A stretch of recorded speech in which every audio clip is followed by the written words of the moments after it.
Okay, before we start this, let's lay some ground rules, okay? Can we please call the monster Frankenstein? Because it pisses everyone off, and I love to piss everyone off. The Victor Frankenstein is Victor, and the monster is Frankenstein. Can we do that? Deal or no deal? You know what? Sure. I'm usually for calling Frankenstein the doctor, but I want to piss everyone off. Okay, Let's start the show. Fine time.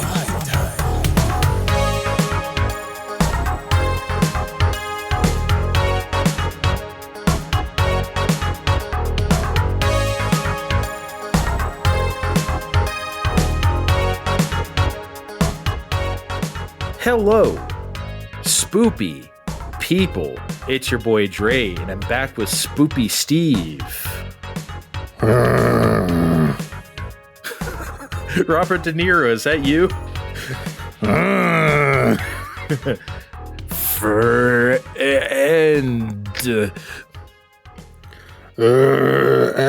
About it. Oh boy. Oh. We're here to talk about Mary Shelley's Frankenstein. And if you're wondering why we did this, last year, if you were here with us, and thank you if you were, we watched not only Bram Stoker's Dracula from 1992, the Francis Ford Coppola movie starring Keanu Reeves, Winona Ryder, Gary Oldman, etc. We also watched the 1979 version of Dracula, which was both great movies in their own right, if I don't say so myself, Steve. Mm-hmm. But then I thought, last year, I remember there was a Frankenstein movie a couple years after Bram Stoker's Dracula that also invoked the author's name, Mary Shelley's Frankenstein. And I never saw this movie. I never heard anyone talk about it, unlike Dracula 92. And we should have assumed that was for a reason, Steve, because, oh boy, this is a lot. Yeah. I mean, at least they got a pinball machine. Hooray! Yeah, they did have a Bally pinball machine. That was a good ass pin. Honestly, it was pretty good.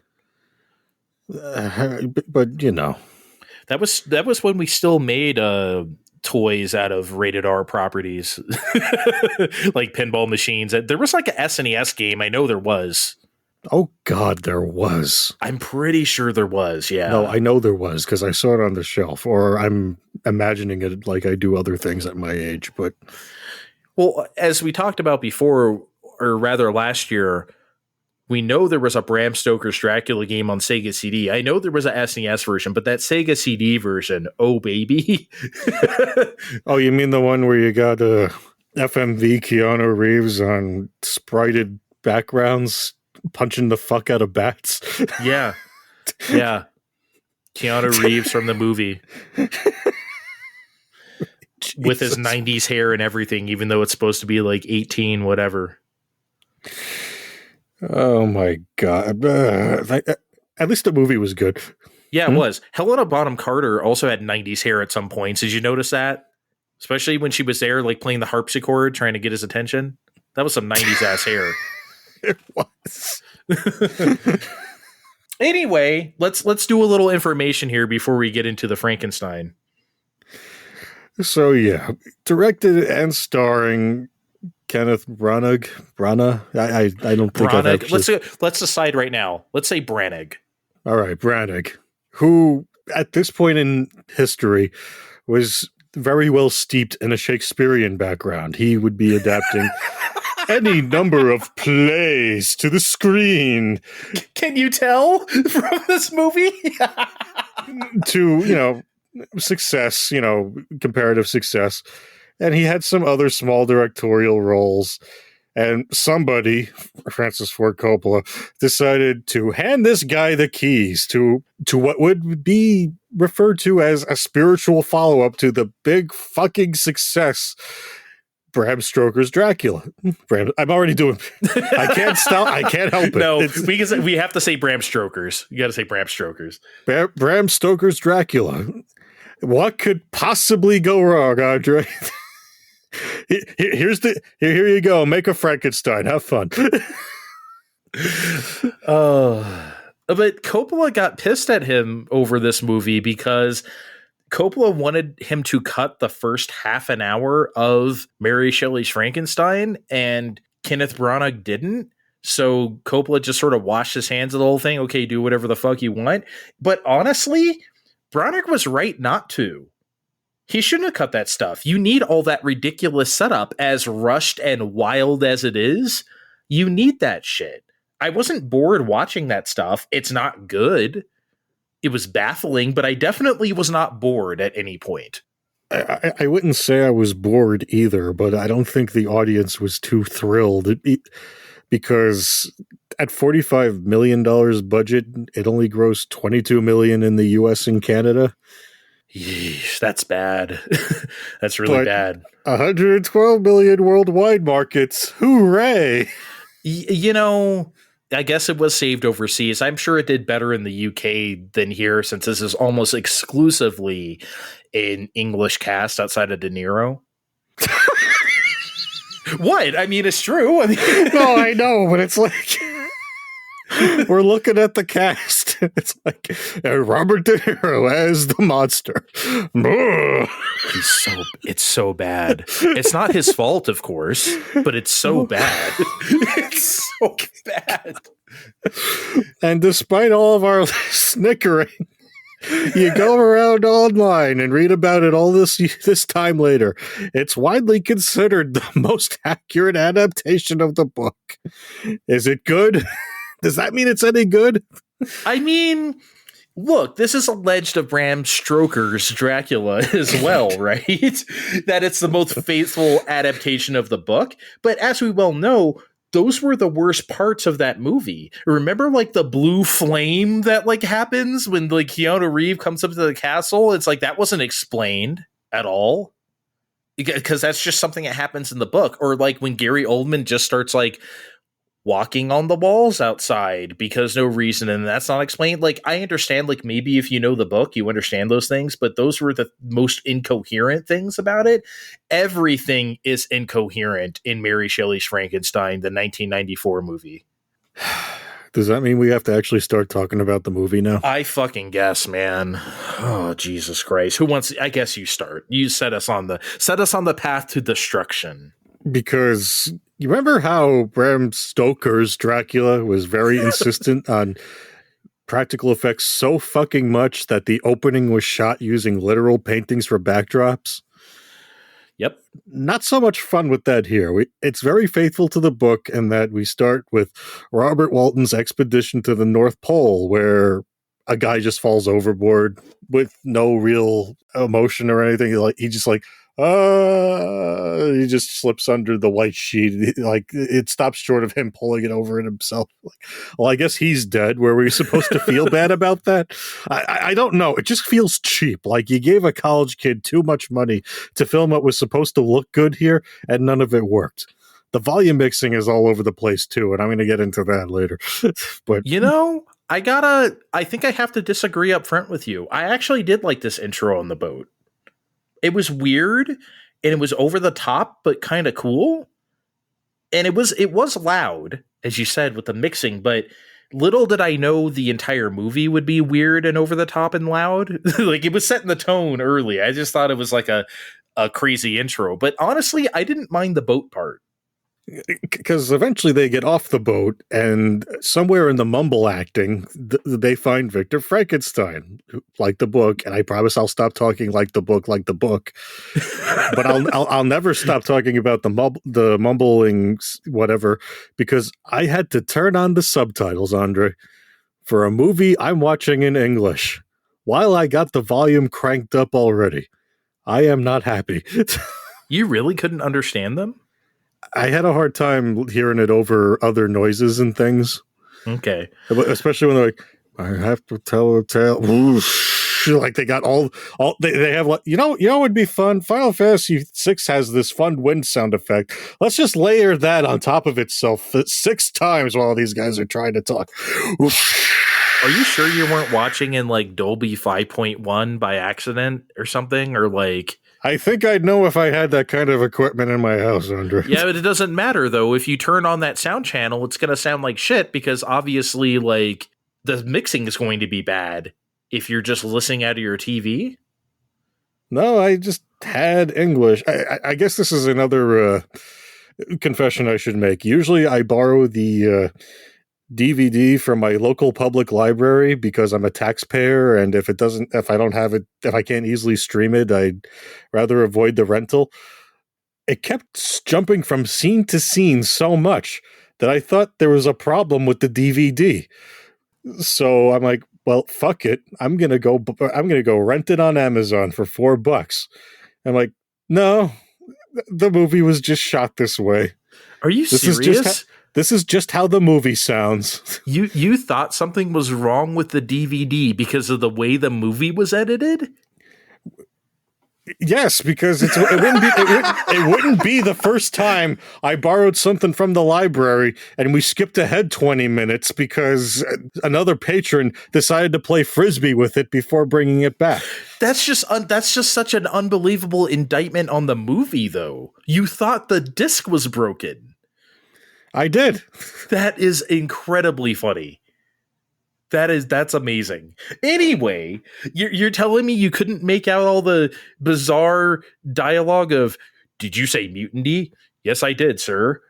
We proceed north as planned at the cost of how many more lives? As many as it takes. There's only like 20 guys. How many more of them are you going to kill? Yeah, exactly. And it's like, okay, I guess no mutiny then. Honestly, though, the ridiculous overacting in this opening scene was kind of fun in a really silly way. Like you said, he's a Shakespearean actor, and they are acting, baby, out here. I mean, it is ridiculous. Little did I know the entire movie would be like this. But I was thinking up front here, this might be campy fun if they could like keep this up. They didn't really, but you know. At first, I was not turned off. I wanted to like this, even though it was stupid. Anyway, what was with the wolves being killed at the beginning? Presumably by Frankenstein. And then, like, the freeze frame of the hand coming out of the ice, was that supposed to be the guy thrown overboard? But that wasn't really clear. And then, like, I feel like none of that ever paid off, even at the end. Because Victor comes up and he's like, he's coming, or something like that. And it's like, okay, who's coming? But why did he kill the wolves? I don't know. Frankenstein does a lot of weird shit in this movie. Steve, it's Frankenstein. He's going to do weird shit in the movie. He's an abomination. Yes, I know, but in Frankenstein 94, Frankenstein the monster is going to do some very weird shit because of the way this has been cut. And just character motivations just don't seem to exist. Maybe this is how it was originally written, but that's why Frankenstein is usually heavily adapted from its source material, just like Dracula. There's a reason why we do that. Hey, quick question. Have you read the book? Because I did, but I haven't since high school. No, I have never read the book Frankenstein. This is the opposite of you, where I have read Dracula and you hadn't. It was part of the curriculum back then, but I have not picked up the book since then. I have to admit that now. So after this scene, so I guess the entire movie now is a quote unquote flashback of Victor telling the guys on the boat the story of Frankenstein. So I guess we kind of start at the beginning. Yes, we get Dr. Frankenstein Origins, the big empty set edition. It's a story you better be fucking paying attention to, because we go from adopting a sister, lost her parents to scarlet fever, don't you know, having his mother admonish him for studying too much, dancing lessons, them having his mother die in childbirth in less than 5 minutes. He's not joking. All of this happens in like 5 minutes. Now, I'm not saying all this stuff needed more time, but maybe it didn't all need to be here if we weren't going to embellish on anything. Also, I know we agreed up front that saying Frankenstein is the doctor is pedantic as fuck, but I also feel like all the performances at this part, at least at this part of the movie, have been like by some kind of constructed AI. I have a lot to say about these 5 minutes. I kept pausing. It took me 20 minutes to get through these 5 minutes because it was so whiplash. It was happening so fucking fast. I was like, oh, wait a second, you know? This is where I thought the disc was busted. So let's start at the beginning there. She lost both her mother and father to scarlet fever. She's come to live with us. You must think of her as your own sister until you both grow up and then you marry her. You must always be kind and look after her. And it's like, okay. And then it immediately cuts to, like you said, his mother admonishing him for his work. Don't you remember when you were a boy, you captured fireflies in your jar? And then before she barely even got to finish, Kenneth Branagh is like, oh, yes, and I cried when they died. It was so sad. Like, just barely let her finish. You were always so thirsty for knowledge. Oh, foreshadowing. And then, okay, so they're dancing some more. Do you like how she dramatically fainted, like damn near put the back of her hand to her forehead and went, oh, and just like fell over? That immediately cuts to his father completely covered in childbirth blood. And she's giving birth. Like, it was such a dramatic, like, whoa. And look, I understand that can be good in movies. Like, you know, you're watching something and all of a sudden, boom. Right? Like something is happening. It's like, whoa, that was just not the way to do that. It's also all you've been doing so far. Do you remember the part in Bram Stoker's Dracula where like Drac was doing something? He was eating some sort of flesh and then it immediately cuts to like Keanu Reeves cutting into a steak or something like that? Yes. Yeah. Do you remember that? Like, that's cool, right? Like, that's a funny little transition, you know? But this was just like too much. And then, oh my God, do you remember his dad on the stairs? Like, oh, father, what happened? I did everything I could. And he's just like collapsing on this giant staircase without a guardrail, like super dramatically, like all bloody. Another point to that, what you described happened like 2/3 of the way through the movie. This is the first like 10-15 minutes. Could you imagine like buying a ticket to this in 1994? Like you're a few minutes late and they didn't show the previews or whatever, and you're just sitting down to that like right away. Yeah. If you miss the first 10 minutes, you may as well not even watch this movie. Like, just don't even bother. You will never catch up. Like, holy shit. But it's not just the bring her back, as you alluded to. It was like, oh, mother, you shouldn't have died. No one should ever die. I will stop this because I am Victor Frankenstein or whatever he was saying. Like, it's just so stupid. It gets even dumber because we get another scene transition 3 years later. And I just imagine the babe mice laughing at that. For whatever reason, I'm sorry, my brain's broken that way. But we reiterate right off the top, no one will ever die again. And he proceeds to then drug everyone he knows to on a picnic where they get zapped by some lightning rod. What was that about? So they like touch. Okay, they get zapped by the lightning. By the way, was that like a CGI cloud? That was a CGI cloud shooting out CGI-ass lightning. Yeah, I mean, look, it was 1994. I mean, it's only going to look so good, but it seemed like it was just the one cloud that had lightning. The rest of the sky was clear? Yes. What the hell? We have to advance science, Andre. I mean, but one singular CGI cloud spewing lightning in an otherwise clear sky. What the fuck is going on? And he was just so excited about it too. Like, the conditions are right. We can try this thing. Let's lie in the circle. Yeah, but then they like, oh, look, we're all electrified, and they like touch fingers and they go bzzz. But then that's like never mentioned again. Like, what? Why did they do that? It must have been in the book. My God, man. I guess the big booby ball held in his honor before Victor goes to med school was in the book too.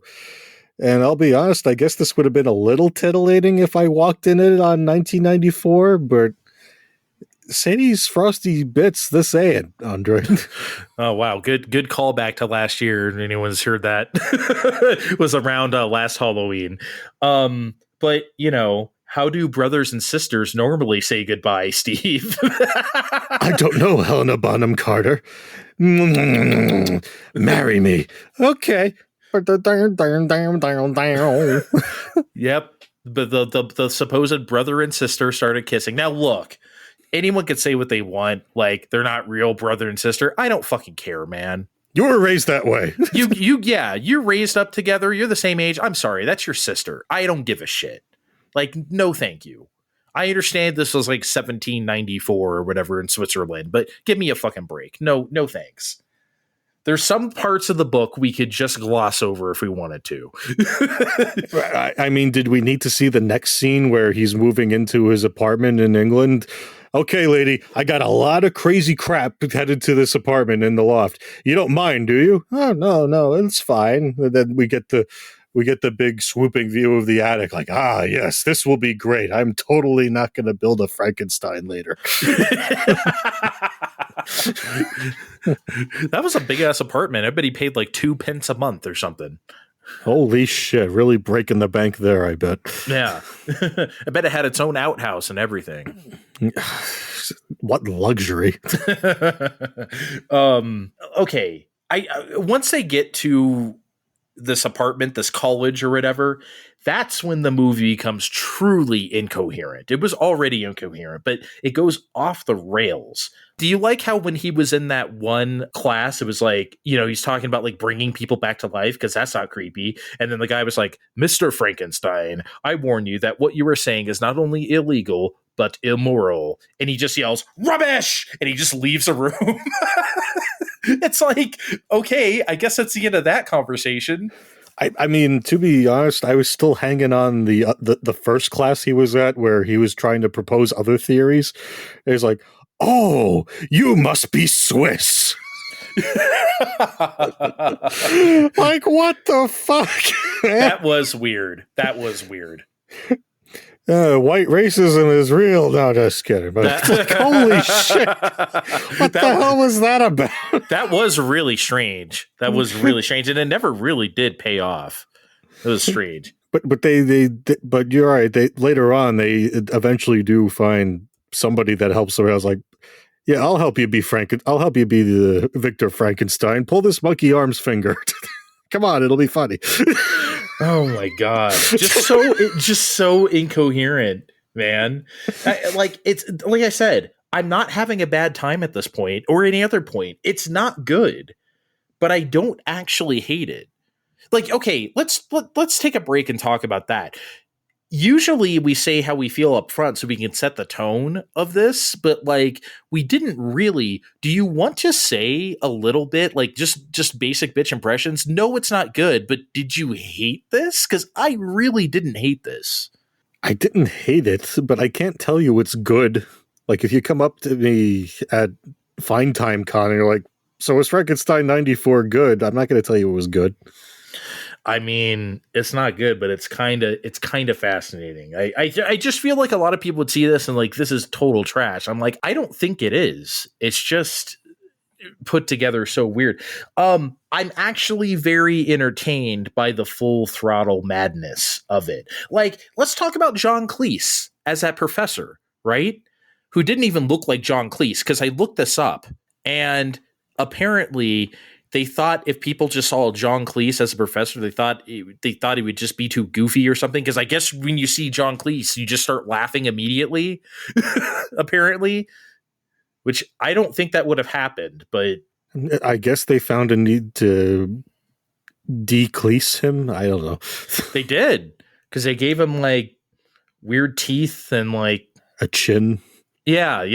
It was weird.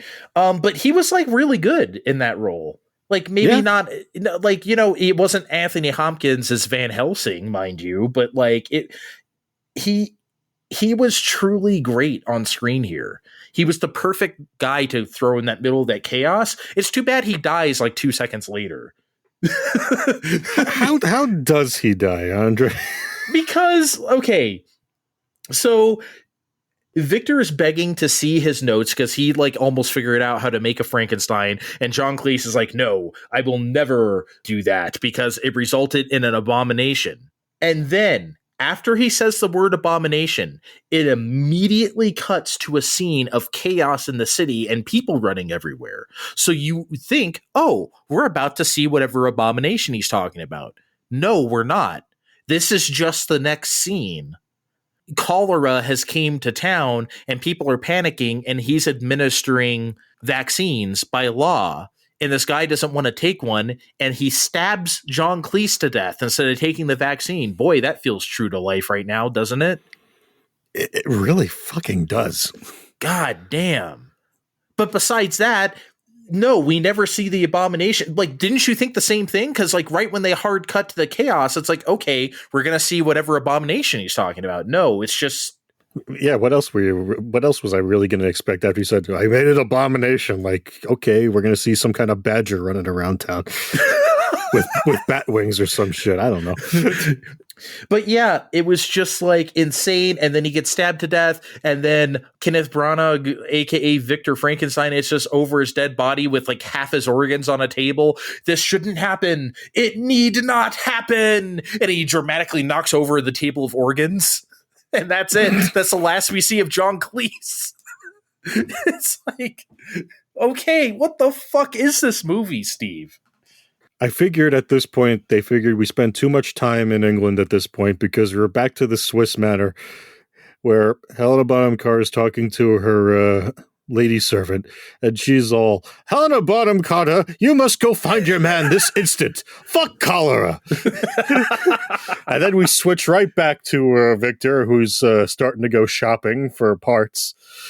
And he starts practicing his theory on a toad for, using electricity or whatever. And it works. It starts dancing. Hello, my baby. Hello, my honey. That would be fucking amazing if it turned into the Warner Brothers frog. Oh, also, remember the part where he took the lady's birth water? Her water broke and he just had a bucket hanging out under there, and then some servant hands it to him in the back like, here's your lady birth water, get out of here. I guess he needed some sick fuck. Yeah, you sick fuck. Like, maybe did you need the birth water to make Frankenstein? Why does he need like I think he needed it to make that weird fluid we see later. Oh, and we'll get to that. But God, no time right now. Cholera's coming, and so is Lizzie. She's going into the apartment lab thing, and she basically does the 18th century equivalent of, damn, bitch, you live like this? See, when she sees the lab, like shit all over the place. And she's like, I'm so close. Get out of here. You shouldn't be here, bitch. And then she like leaves in a huff. Then it's time to make Frankenstein finally. Yeah, he's going all in on the final preparations. Unfortunately, Victor did not invent a shirt for these final steps. It sounds dangerous, really, to me, to, not wear a shirt while you're doing this shit, but I'm not a doctor. Well, after all that viscous liquid we're about to talk about in a second, and I think he's glad he didn't, but maybe he did that in preparation. So what do they really do? He has like a vat of goo. Yeah, well, like, it was a fun creation scene, honestly. It was, like, well shot. You gotta give the movie that. That was fun. When he's, like, setting up all the things and getting the electricity going and putting all the things in the place. I could have done without him yelling, live, live, live, like, over and over. Like, that was maybe a bit too dramatic. But, like... I just found it weird that we needed lightning and baby goo. And that was a lot of baby goo because there was like 2 minutes of them like slipping into each other there. He comes out of the coffin, Frankenstein, if you will. Robert De Niro's Frankenstein. Bare-ass naked Frankenstein. Yes, you see his Franken dick. It was weird. He did have a dick. I wonder where Victor got the dick from. Oh, I'll take it. Was it John Cleese's? Or something like what he did use him as the base, but it's like, well, so they say, but it's Robert De Niro, but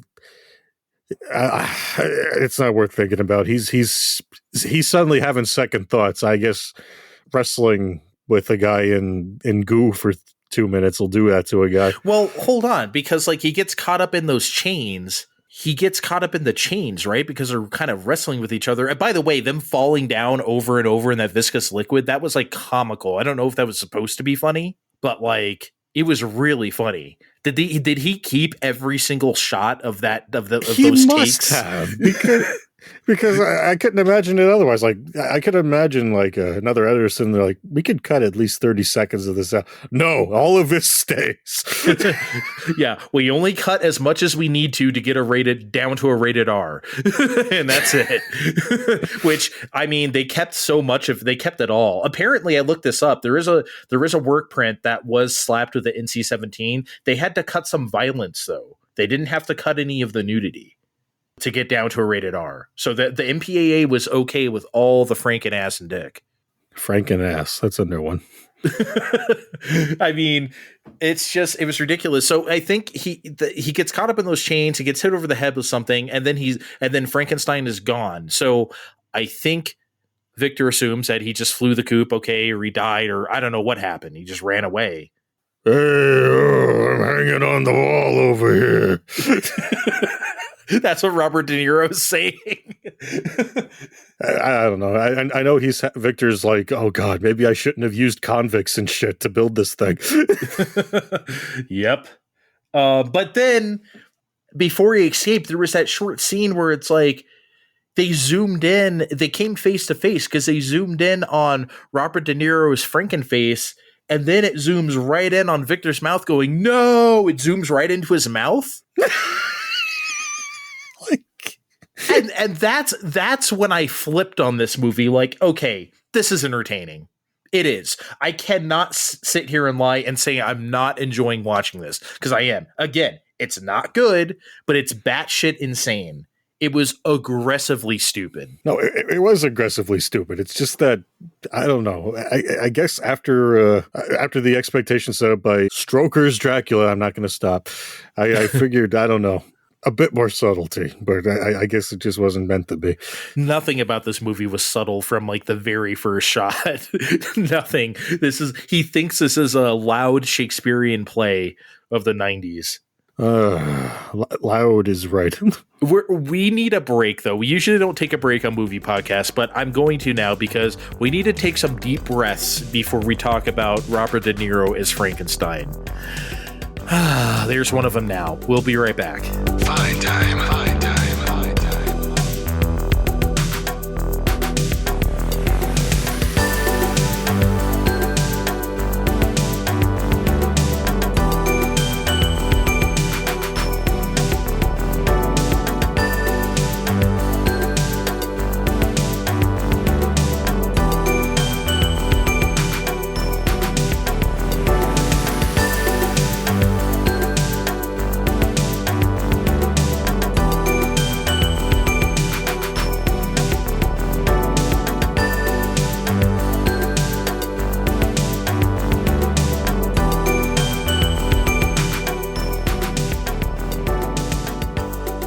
We are back.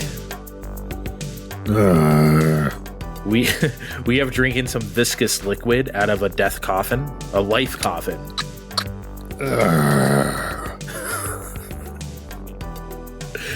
Mine tastes like the liquid inside of a fruit cup that suspends the fruit. You know, like that. The simple syrup or whatever that is. I haven't seen one with syrup in it in forever. They don't do that anymore? No, they do, but most of the ones we get at work are just with water now. That's not good. That's not as good. Anyway, my liquid just tastes like lemons. Okay. That's fine. Okay, Steve, it's going to do the movie creature scene of going out into the wild now, Robert De Niro. You got to do that.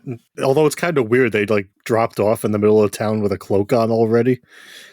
He's just in the middle of the city, and he just wakes up, and he's like, and he's trying to blend in. They do this in all these movies. Okay, fine, but these people waste no time. They have the least amount of chill I've seen in any Frankenstein movie, because I think it takes all of a minute for the cloak to drop and for everyone to see Frankenstein. They look at his face and they all think he's patient 0 for cholera. Okay, fair. If I saw a guy that looks like they were about to reconstruct him into a younger version of themselves to the Irishman, I would think so too. But there's zero art here. And that's kind of the problem I have with the movie, why I don't really think the movie can be that good. Shit happens in the way that we're mostly familiar with, but nothing can really mean anything, and it doesn't really encourage us to dwell on anything at all. It's such a breakneck pace. It's so fast paced, the editing and like the way we're spitting out dialogue. Like I said earlier, like he's barely letting his mother finish sentences before he's like on top of her with something else dramatic too. Like, we're not made or allowed to dwell on a single thing for a second, just onto the, that's kind of how I felt about Rise of Skywalker. The main reason why, like, I didn't hate it as much as other people, was fine, but like, it was so like, okay, on to the next thing, on to the next thing. Okay, we're talking to so-and-so. Okay, next. That's kind of how I felt about that movie. This feels that way too. It's just, nothing means anything because nothing is allowed to. Because, I mean, it really doesn't feel like we can, because all of a sudden we're in the woods to do the Frankenstein appeals to the blind man scene. To its credit, it's moderately better than this, if not incredibly corny, as he squats in their barn for a while. In this one, he has a family. Yeah. Yeah, it's like, it is corny, but it's fine, right? Like, this farm was on tough times because the soil's frozen, so we picked all of their crops out of the ground, like the crop fairy or something, and they just come outside, oh, wow, we can eat for the winter, right? Like that type of thing. While he looked on wistfully from a distance, it was so fucking corny. He just has that look on his face. And then, I can't hold this in anymore. The little girl, the mom is teaching her words. What does this say? Friend. And then he's like, friend. like he's taking English lessons along by spying through the window here. Look, I don't know like Frankenstein lore or whatever, but I don't know how he forgot to speak. He stole Victor's like journal of how he got to make Frankenstein. So he's like reading this thing. He's basically reading his own origin story as he's like coming into his own as like a living being. I mean, yeah, we could dwell on that, but not before another sudden scene where Victor proposes to his college buddy to become his partner in doctoring. Yeah, he did. What was that? That was weird. Hey, just come live. We're rich. Come live with me and be my doctor or something. Just work in my practice. I don't know. That was weird. But like, I get that like rich people keep people in their stead. Like bearded guy who was like his father's like butler / servant or whatever the fuck he was. Also, he was in the movie and like all those scenes in the background because he's a IRL friend of Kenneth Branagh. So like he just casts him in all his movies. I read that up on Wikipedia because at some point I think I was texting you and I said, why is this guy in every scene? And I had to know why. And I found that was the reason why. Hey, work is work. And then speaking of, in that one scene, Frankenstein learns enough English from that book there. The Frankenstein's origin story, it says in big font on front. Yeah.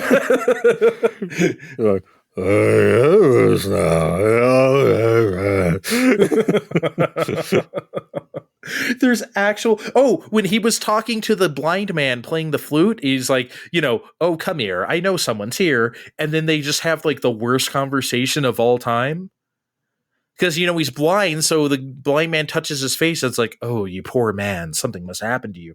And then he's like, why don't you go to the people who are your friends or something? And he's like, Robert De Niro's Frankenstein is like, I am so very ugly and they are so very beautiful. It's so corny. It is one of the corniest things I've ever seen. Your eyes probably rolled 3 times around like slot machines. My eyes definitely did some laps.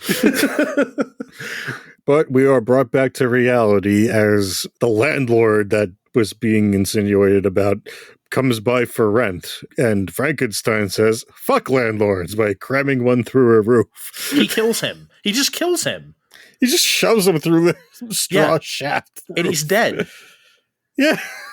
We don't even get to see his body or anything afterwards. He is never to be seen again. And then the family comes back and they're like, this is a monster. And the blind guy's like, no, he was my friend. And then they throw him out, and then he's just dramatically crying outside for like 20 seconds, which is just wild. And then he reads the last part of the Frankenstein's origin story. And then where does the fire come from? Does he set that house on fire, or did someone... I don't remember now. I don't know. Yeah, anyway, that house... I'm just go ahead. No, I'm just hung up on the whole... I will have my revenge. Yeah, but he literally turns towards the camera with fire behind him and says this, I will have my revenge. I'm trying. How did De Niro... how did he agree to this? How the hell did De Niro agree to this? How? Well, as I keep doing my bad voice, he probably had, Taxi Driver, Raging Bull, and he probably thought, a prestige part. This will help me break into, other roles and help people see me as a serious actor.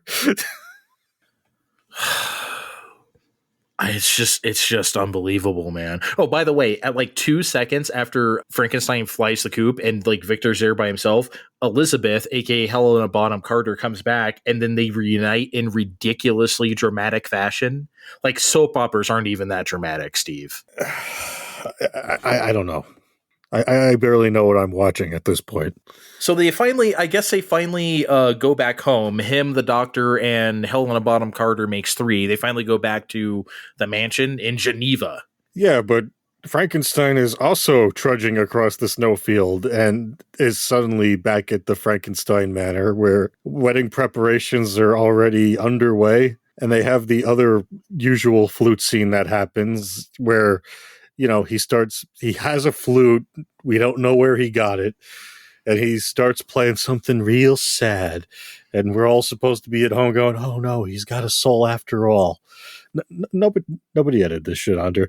No, nobody did. Or they did like just lots of cocaine. But then what happens? His kid brother goes out in the woods and starts to play, I guess. And he comes across Frankenstein. Playing the flute, yeah. And then they start searching for him, including Justine's mother's like, oh, William, this isn't a game. We're all so tired. Very, very tired. Me too, lady. It was so incoherent because like, so I guess the kid dies because like, I guess Helena Bonham Carter finds him in the woods and she's carrying back his body. I found him, but he's dead. But how did he die? What the hell happened? Did I miss a scene? Did my digital copy on Apple TV skip a scene? Like, okay, yes, I know that we learn later that Frankenstein killed him, but like that was really confusing. If it was there, and that's a big if, it must have been real blink and you'll miss it, because it really looked like he was just out in the rain too long. Like, I'm not saying this needs to be CSI Switzerland or some shit, but I don't know. A scene or two later, he's like, I choked him and his life escaped. Okay, how about some bruise marks or some shit? Something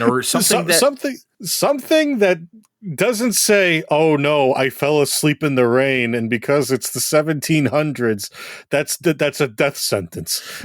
But that's what Justine did. She didn't die from it, but she just went out in that barn because she was looking for the kid, and she just like was just like, oh no, I'm so tired, and she just like laid down and like fell asleep or whatever. What was that about? And then they found her out there and then assumed that she killed him. So the town strung her up and hung her, the mob. But here's the thing. And you were talking about establishing shots too. I didn't even know there was a town around there. All they ever showed was the mansion. There was no establishing shots of anything else around them. Right? So I didn't even know there was any other people around. For all I knew, they just lived out in the middle of bumfuck nowhere in this big house. I mean, and I guess that could have been fine, but yeah, there's this there's these townsfolk out of nowhere, and they're outraged that this servant killed the boy, and they all hang her immediately, no trial or anything. Like, and at the end, another scene later, because that's how we edited this movie. They said we could pick her up tomorrow. I go, okay. Well, yeah, the bearded guy was like, we cut her down so we could bury her in the morning or something like that. Okay, thank you, Claude. I guess his name was Claude. But then, like, that's just back at the house. They didn't show, and they were talking about, like, oh, we closed up the gates so the mob can't get through or whatever. But then they don't show that. There's no gates. There's no mob. There's nothing. I mean, I guess it's good that there's no mob, because Frankenstein just shows up and he's like, hey, the Sea of Ice. I'll meet you there on the Sea of Ice. and what does Victor do? Oh, no big deal. Okay, let me pack my shotgun and just start climbing the sheer wall of ice. He literally has a pickaxe and is climbing this ice mountain. All of a sudden. Because that's just something he knows how to do now? The Swiss fop noble of a man can climb ice mountains. Incoherent. Absolutely incoherent. Like, it's just insane, man. Okay, they finally meet. Robert De Niro and... I called him Robert De Niro as if that's his name. Robert De Niro, the Frankenstein man. I made a monster.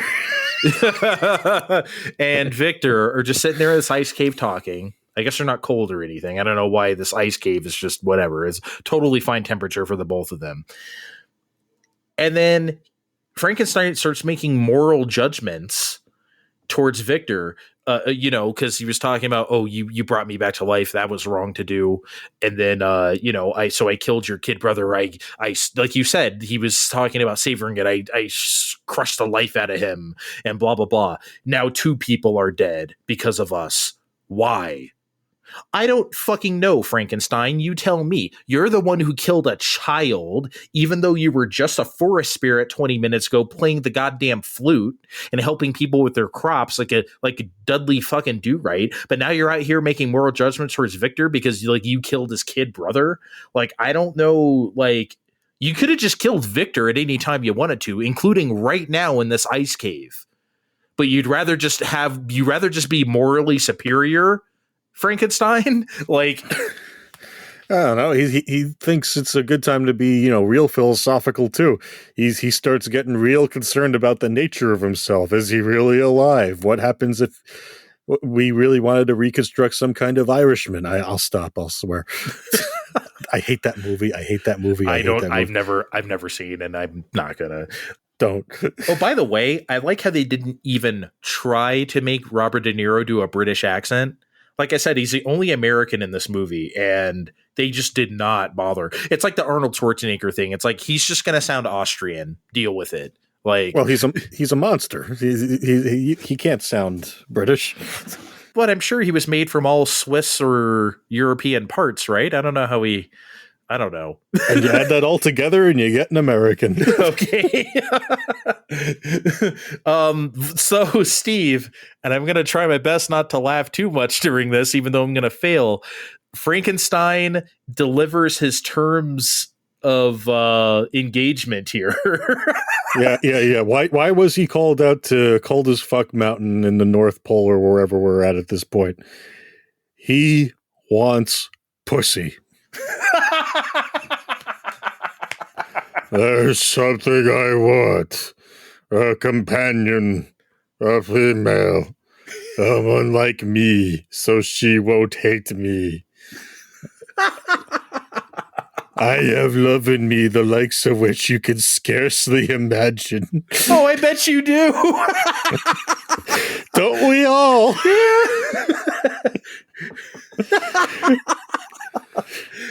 It's unbelievable. His terms of service is that he wants to get laid. Make me bride of Frankenstein right now. He eventually does, but I mean... But there's some steps involved. Frankenstein digs up Justine.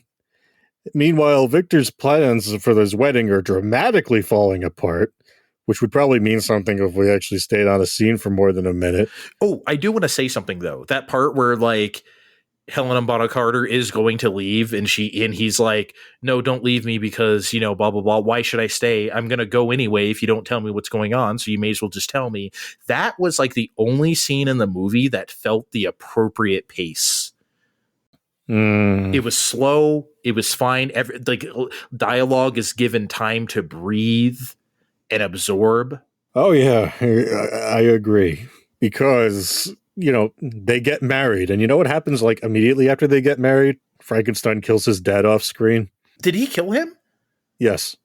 Okay, did they show that? I must have missed it. No, but he definitely takes responsibility for it. And they set up a posse and they ride off, but they don't get him. So it's time for some sexy soaked sibling sex time. Oh, wait. Didn't they get married right then and there? And they said, like, brother and sister, no more. Now we are husband and wife. You really didn't have to say that. You really didn't. You could have just let us forget. There was no forgetting, but we didn't need it to be reiterated either. But yeah, so like, they're about to go upstairs. They got married. They go off somewhere. She's waiting upstairs for him. And bearded butler guy is like, now, why don't you go upstairs to your wife? It's not often a man has his wedding night. Wink. And he like literally winks at him. Literally winks at him. And I'm going to be a disappointed moviegoer in the 90s right this second. Zero Helena Boobum Carter. Yeah, there was no boobs. It wasn't nearly as good as Dracula in that regard. Oh well. It was getting kind of steamy there, but we don't actually get to see anything. There's no time for that though, because Frankenstein ambushes the cart and rips her heart out. Great shot. It is a great shot. That was crazy good. Just rips her heart out, holds it up like fucking Kano. And like right on the bed there. Great shot. That was De Niro acting there, man. Like he pulled that off. Do you like how Frankenstein got more and more agile as the movie went on for no reason? No reason. It was weird. He actually turned into Victor from Darkstalkers. Like he was that agile. So after that, I guess Victor loses his mind. He's like, no, I have to bring her back to life. I know how. I'll put her fucking head on someone's body. Does he use Justine's body? What does he do? Yes, since Frankenstein already sourced Justine's body, he quickly stitches that onto her body. And it's a good thing there's lightning on tonight. Otherwise we might have had to dwell on a scene for a minute or two, but coincidentally, there's lightning on tonight, and we can go on with the scene. And even though the bride's only two people seem together, as opposed to however many people Frankenstein is made out of, she gets born, and born.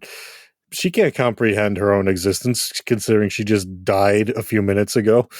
Yeah, and then they're doing the thing like, Victor's like, come to me, Elizabeth, and then like Frankenstein's like, no, come to me. No, come to me. And they're like fighting over her. We could have a puppy. Then she rebuffs them both like Peach at the end of Mario Odyssey. Like, both of you get the fuck away from me. And then she sets herself on fire. I mean, if I didn't know why I was alive, I'd do that too. Yeah, but it was just like, also a great shot, by the way, down the hallway, setting shit ablaze when she lights herself on fire. Excellent. I mean, it is, and it's a good way to end the story because we're back at the North Pole. Victor dies, story told. How did he die?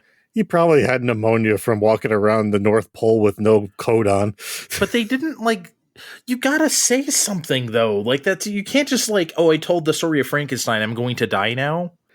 He told me a story that couldn't be true. But then Frankenstein suddenly appears next to a dead Victor. Like he's like just shows up. And why is Frankenstein sad about this? He was my father. Bro, you just ripped out... whatever, man. I'm not going to try to make sense of this movie anymore. Fuck this shit. Like, what? Why is he sad? He caused almost all of this. Look, he does. The crew try to give Victor a funeral. The flow breaks apart. Oh no. But then the creature swims to burn Victor and himself in the pyre. But then you can hear something in the distance. Frankenstein.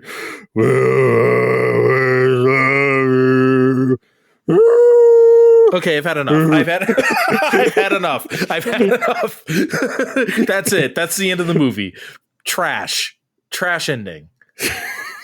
I wish that part happened. You can't have it both ways. You can't be he was my father. Bro, you just fucking you can't. That's not how that ends. That couldn't have been in the book. Maybe it was. Look, this was obviously bad, right? But it was also great. It really, and I don't mean that in like the so bad it's good way, like Sharknado or previously last year, 2025, the world enslaved by a virus. I don't mean it like that. I'm trying to make a distinction here. I mean it was both bad and excellent at the same time.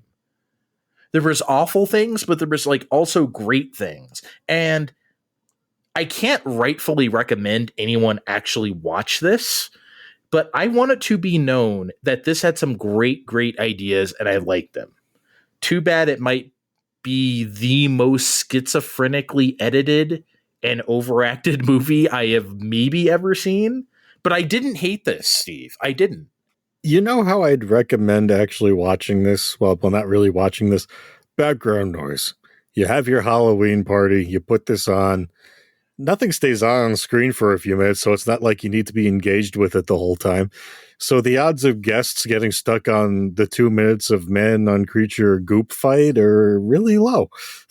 Or blink and you miss it. Oh, John Cleese was in this movie? Okay.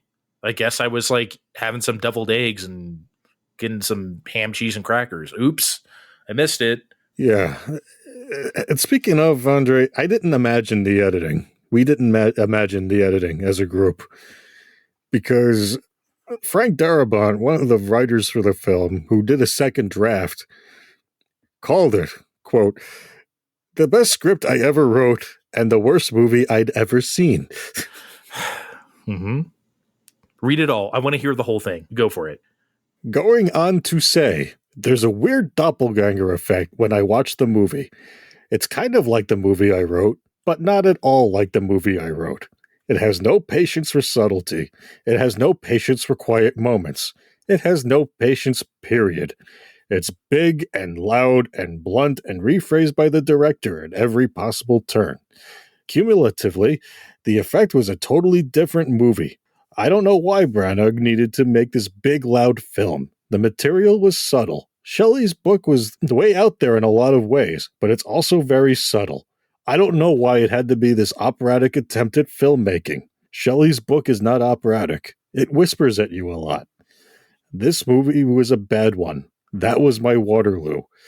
That's where I got my ass kicked most as a screenwriter. Branagh really took the brunt of the blame for that film, which was appropriate. That movie was his vision entirely. If you love that movie, you could throw all your roses at Ken Branagh's feet. If you hated it, throw your spears there too, because that was his movie. It's perfect. That encapsulates the whole thing from the writer's mouth himself. Can you imagine writing this movie and then turning it over to Ken Branagh and being like, holy shit, what did you just do? That's exactly what this feels like. I guess I technically wrote this. Have we talked enough Frankenstein? Are we Frankensteined out? Oh my God, please don't do this to me. I'm ending the show before you can do this to me. Too late, you did it to me. Oh my God, I'm getting out of here. Join us on Fine Time Podcast on Twitter, at Fine Time Podcast on Twitter. Excuse me, I was distracted by Frankenstein over here. And check the description of this podcast to catch us on Blue Sky. See you next time. Bye. Blue Sky.